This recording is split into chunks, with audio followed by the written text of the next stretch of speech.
Hey guys, if you're shopping for knives and gear, make sure you check out the description of the video you're watching right now for links to some great online retailers. There's also individual links for knives that I personally recommend. Thanks! What's going on YouTube? Metal Complex here, and today I'm going to be talking about my top 10 favorite hard use knives.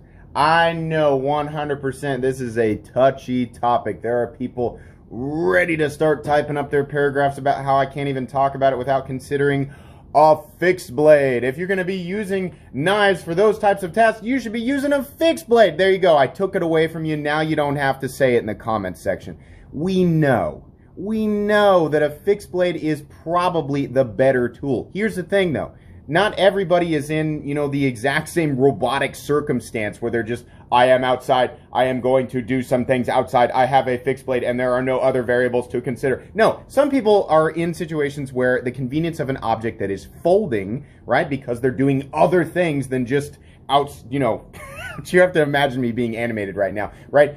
It's versatility, right? That's the idea behind a folding knife that is hard use. However, I will admit openly that the idea of a mega ultra hard use folding knife is in excess in almost at any angle, right? It is very, very, rare circumstantially that you're going to come across a task that, the events leading up to that task, it was optimal to have the object folded in your pocket, and then you need exactly the amount of excess strength that not rivals a fixed blade but approaches it, right? So yeah, I understand that. That's in a lot of ways, some of these knives have novelty features, right? The cold steel triad lock is probably the strongest lock in the knife industry, right? But I mean, what is it that you're going to be doing that's going to demand the durability of that lock, right? What other parts of the knife will fail before the lock, right? So that's, keep that in mind. I understand that. I'm not somebody who doesn't understand it. On top of that, this list is compiled of knives that I have actual experience with, that I've actually handled, right? So there's a bunch of stuff that could make this list. But if it doesn't make the list, it probably is because, I haven't handled it, I haven't experienced, I can't speak on it, right? The other thing that's going to dictate what's on this list is whether or not it's actually available. So there are a ton of knives that are, like, for example, the AD20. Yeah, for anybody wondering, the Andrew Demko AD20 would definitely be on this list, but it's not available. You can't get it right now, and I know that makes people mad. So I've compiled a list of knives that you can actually get. I will be linking all of them right down in the description, where you can go and pick them up. Another thing I want you guys to consider, that it's not just about how thick the blade is, how durable the lock is. It's about comfort and ergonomics, and it's about convenience, right? It's about companies making products that are known for making quality products, having a good heat treat. All of those little things matter, right? If it didn't matter, then we would all just use a brick to do our work, right? Or a hammer or something. Like, I'm cracking jokes, but I'm saying there's a lot of other elements that go into whether or not a knife would be good for hard use. And on top of that, remember, the term hard use is defined differently by every single individual person. It is not specifically defined as a knife that you can pry with, or jam through a car door, or scale a building, or use as a diving board. That's insane. We're talking about continuous cutting outside, perhaps some things outside of the realm of normal for a knife, maybe a little tiny bit of prying, maybe a little bit of using the knife as a tool that it was not meant to be used as, right? There are infinite variables. These are the knives that I have experience with that I would actually reach for to use as hard use knives. Heavy quotes. All right.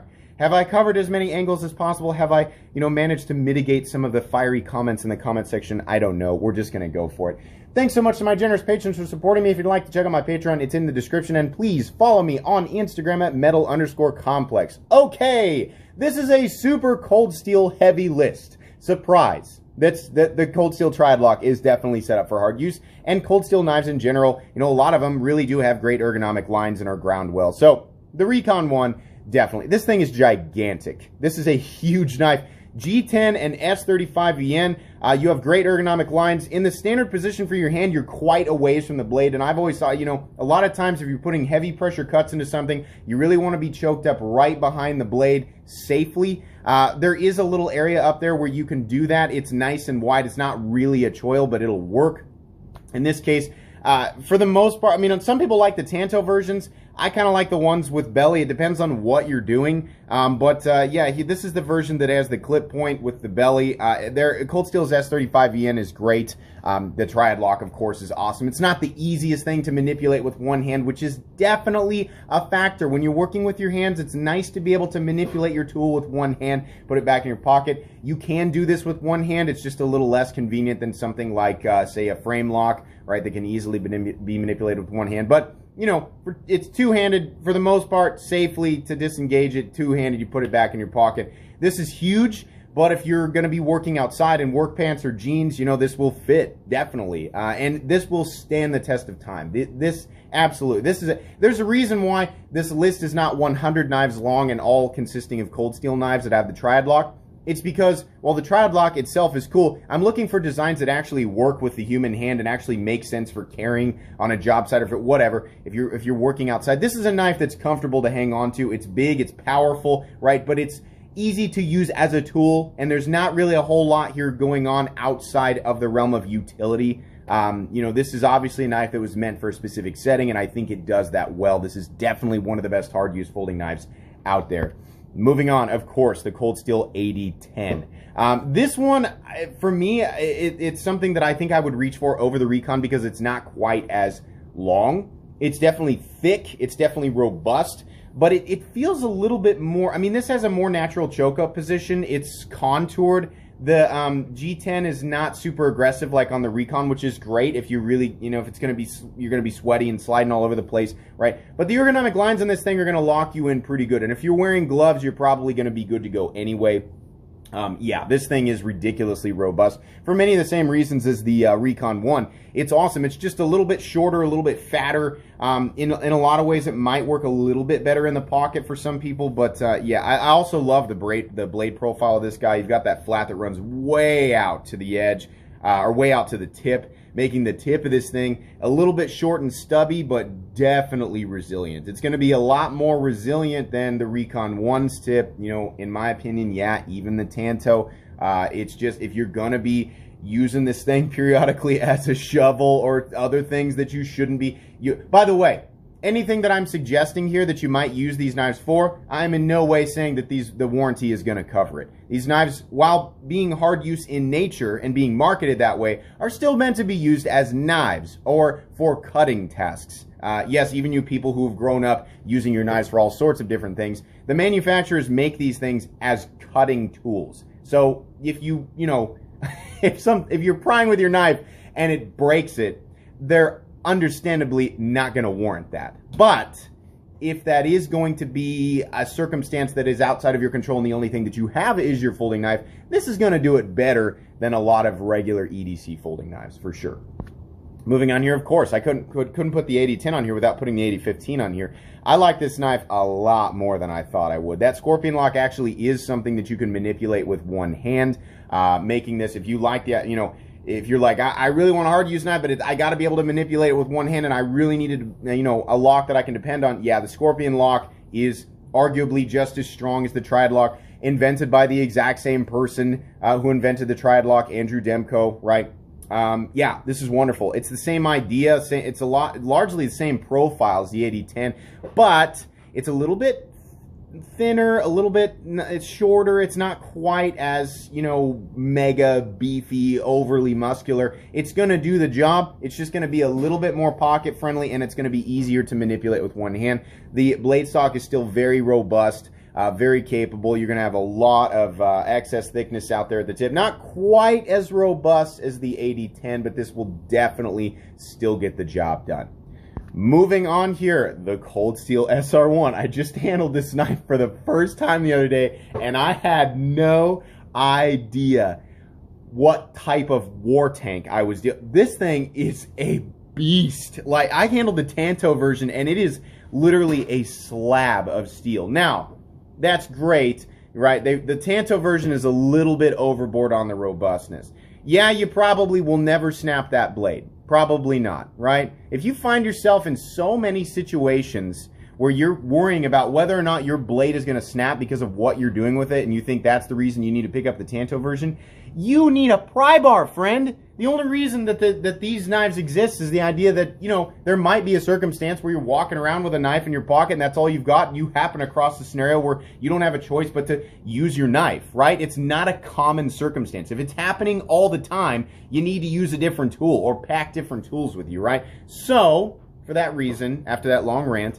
the SR1 in the clip point blade makes a lot more sense to me, because that blade is set up for, it's still huge and thick, right? It's going to cut better than the Tanto version. It just is. It's got belly, it's thinner behind the edge.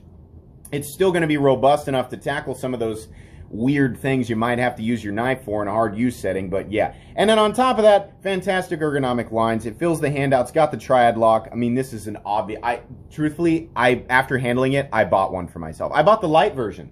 There's a SR1 light that comes in HCR 13 MOV, and it's like Grivery.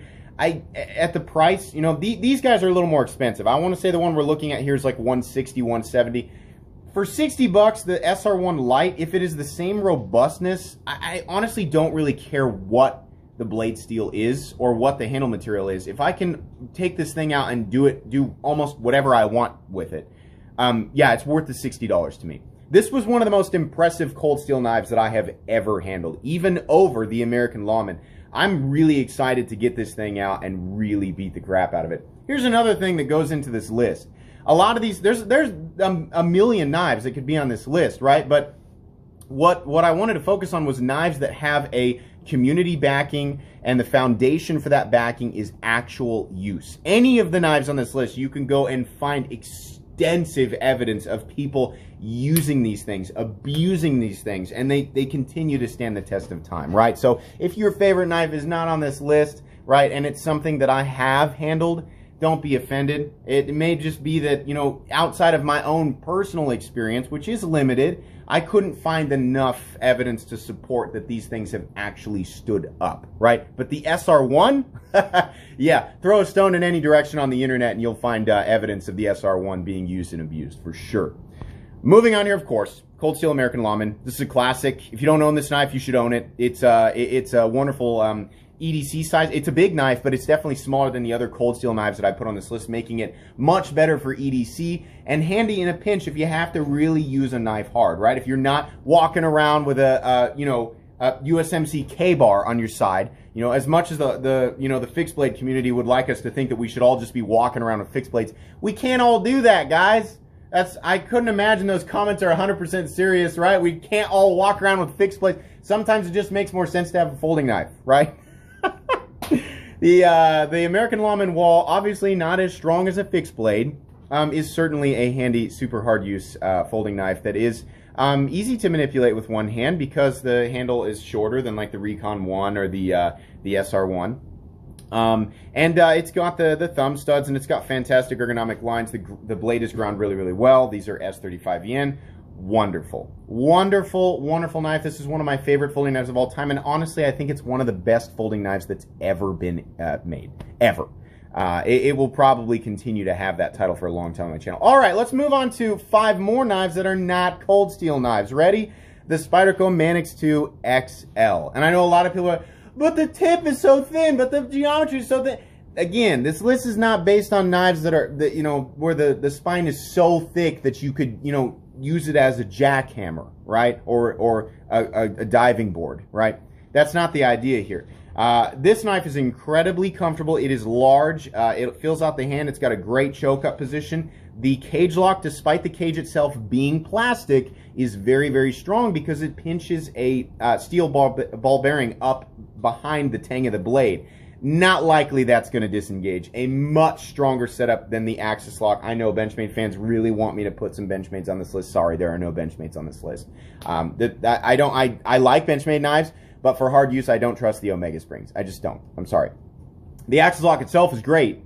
I don't trust the Omega Springs for that long in that type of setting. I think those are better for EDC, even if they do have some more robust. I'm sorry, that's how I feel. The Manix2XL's blade profile, this large, wide, leaf-shaped blade. This is 135 thousandths on the spine. That's not thick, but it's not something to shy away from. If you have to do a lot of cutting, continuous cutting, you're going to want something that's comfortable in hand, that's got a lot of hand room, something you can move around on, and a blade that will pass through material readily. Hard use is not specifically defined by ultra thick knives. Sometimes it's knives that just are convenient in a hard use setting. This is a wonderful, wonderful knife for continuous hard use cutting. And you know what? The Manix 2 is as well. This is the standard one. But if I was gonna make a day of it, I had to choose between those two, I'd probably go with the Manix2XL. Moving on here, of course, Buck 110. What can I say here? I mean, there's more evidence of this knife being used and abused than probably any other pocket knife in existence, right? Well, if you're going to put the Buck 110 on there, you have to put every single lockback that's ever existed on there. No, I don't, because I've only ever experienced the Buck 110. Couple different versions of this. And yeah, I've gone out and used it a little bit. I don't have a lot of personal use, but again, throw a stone in any direction on the internet. You're going to find this thing, pictures of it being abused, videos of it being abused. This really can stand up to it. This is well made. Buck is known for doing a good heat treat. You can also get this in a wide variety of different steels. I'll link a couple of them. This one here, I believe, is an S30V. The Ultimate Hunter on DLT is S35VN. You can get the standard one for like, what, 40 bucks? Something like that? Yeah. It doesn't have a pocket clip, but I mean, this is a great knife to just literally throw into your truck, in the toolbox in your truck, in the console of your truck, in the little side pockets of your truck. Just having it around in your tool bag that you carry, if you work at a job site every single day and you've got your own tools, you can literally throw one of these into the slots and it'll be fine. It's great. Not the thickest blade geometry, not the most robust tip, right? But definitely between the tail lock or the back lock and the overall profile and the just the way that this thing handles, yeah. This is a great hard use knife, and it's got plenty of evidence backing it up. Long history with this thing. Not my own personal favorite of the list, but definitely one I'd feel comfortable reaching for if I needed a knife for that type of stuff. Moving on here, of course, I have to put the XM18 on this list, guys. Here's the thing. Frame locks in general are not my favorite. Like, I don't instantly jump to the term dependent, like a feeling of fortification or absolute trust with a frame lock, and I know a lot of you guys don't. Frame locks depend on really, really good lockup geometry.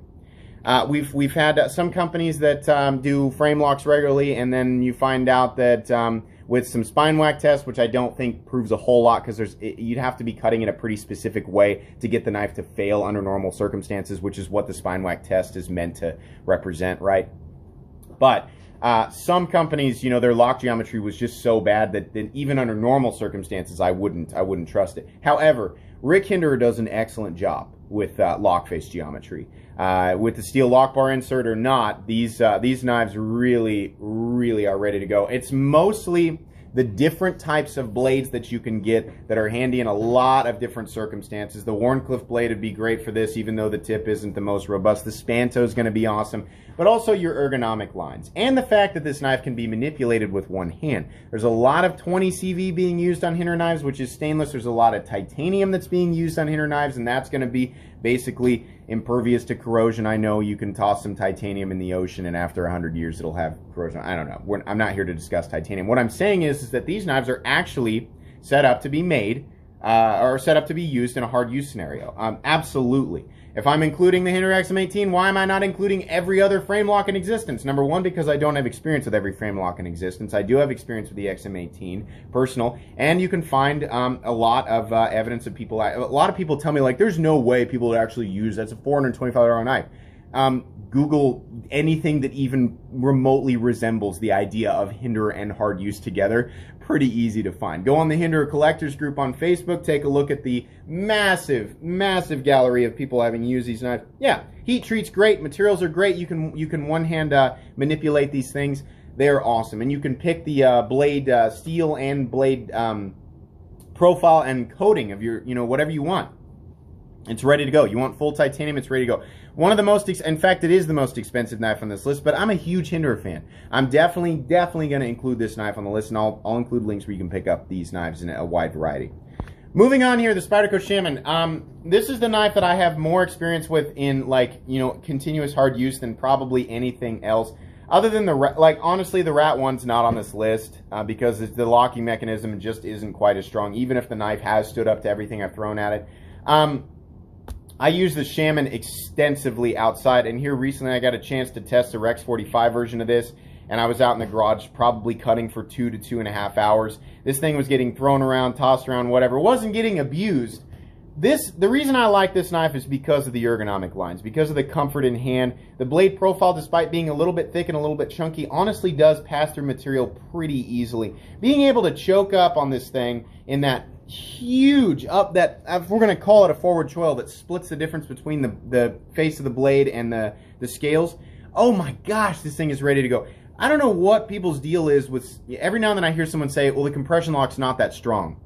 The compression lock is very strong. Is it as strong as the triad lock? Probably not. But under normal circumstances, you're never going to push the thing far enough to know the difference. The amount of force it would take to bend the compression lock or to get it to fail is astronomical. You'd have to be doing something intentionally stupid with the knife to get that to happen. So can you trust the compression lock? Definitely. But as far as Spyderco blade geometry goes, they don't have a lot of robust geometry in their lineup. The Shaman, however, definitely. It's only 140 thousandths on the spine, but that flat carries thickness way out, and because of the way the blade drops, and it's kind of, not really snub-nosed, right? But it's not a long, pointy tip like the PM2. This knife is robust. The S30V is going to be fine. They also make this knife in different sprints and things if you can get your hand on the sprint. There are definitely steels that would be better, but the way that this thing is set up, yeah, I've used it extensively for long periods of time. It's fine. It's easy to hang on to. It's comfortable. This is definitely a knife that I would use in hard use settings. The last one here is going to kind of surprise you guys. And I had a hard time putting it on the list. I wanted to put a Strider on the list. But here's the problem with Strider. You can't get them. You can, but they're not widely available, right? Up until recently, the last knife on this list was also not widely available, but it kind of is now. That's the Protec Strider SG. A lot of people, oh no, there's no way! There's no way that little, the button lock or the cylindrical lock on this automatic could possibly be set up for hard use. Actually, I have one, and I use it. I have one that was a gift from a buddy. Mine's in full titanium, aluminum, whatever. I mean, that doesn't add a lot of durability to it. This has the external stops, like the XM18, which is something I didn't mention on the XM18. That's nice for mitigating pressure away from the pivot, which is often what would happen if you're looking at a standard stop pin setup, right? Your up and down and side to side force is all held in there really well. Strider has great ergonomics, and it is very comfortable to use this knife continuously for hard use cutting. Is this lock as strong as the triad lock? No. Is it probably about as strong as the compression lock? Maybe. Is it as strong as a frame lock? I don't know. I mean, lock strength in this situation, again, I don't think you're going to be able to apply enough force to be able to get this lock to fail under normal circumstances. Could you put this knife in a vise with the blade down and hit the spine with a sledgehammer and get it to disengage? Probably. But why would you do that? What on earth would you be using this knife for, where that is a good example of the amount of force that it would take? That's a good example of how it could fail. Doesn't make any sense. The reason I would reach for this knife for hard use is because, number one, it is automatic. Sometimes it's nice in a pinch to be able to get the knife out of your pocket and have it deploy. Protec knives have an incredibly powerful spring, and I have never, unless it's over tightened, I've never had one fail.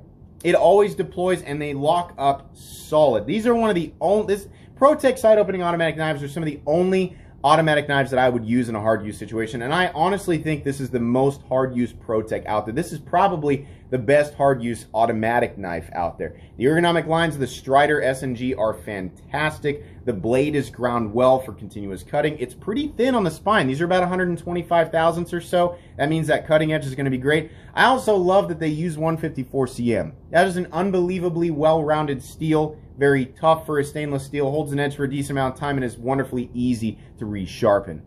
These carry well. They are a little bit more bulky than a standard EDC size knife, but definitely less bulky than a lot of knives on this list. And honestly, there's too much here to me that makes me want to reach for this knife. If I'm going to go out and use a knife for continuous cutting, right, and maybe I'm going to abuse it for a little bit, I would honestly be very comfortable with the Protec SG. These aren't plentiful.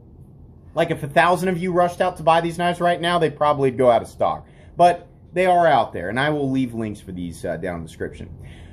Okay, guys, that's the end of the list. This was fun. I've wanted to do this for a long time. The last time I did this video was like 2 years ago, and it was an absolute joke. And so I wanted to redo it and give my up-to-date thoughts on this. And I'm happy with how this video turned out. I hope you guys were at least mildly entertained by it. I know that I didn't make everybody happy. I know I probably made a few people mad. Whatever. Sorry. It's gonna happen. Because we can't all agree on this stuff. And the term hard use is the most widely disagreed on thing in the entirety of the knife community. But anyways, for those of you who do want to pick up knives on this list for whatever reason, right, whether you agree with me or not, they will all be linked right down in the description. Thanks so much for watching. If you enjoyed this video, please leave a like. If you'd like to check out my other content, I do, of course, have lots of videos of knives that are either expensive or inexpensive that I do or don't like, so check those out. And if you enjoy all my content, go ahead and click on that metal complex logo right there and subscribe, because there's definitely more coming. Thanks again for watching, everybody, and have a great day.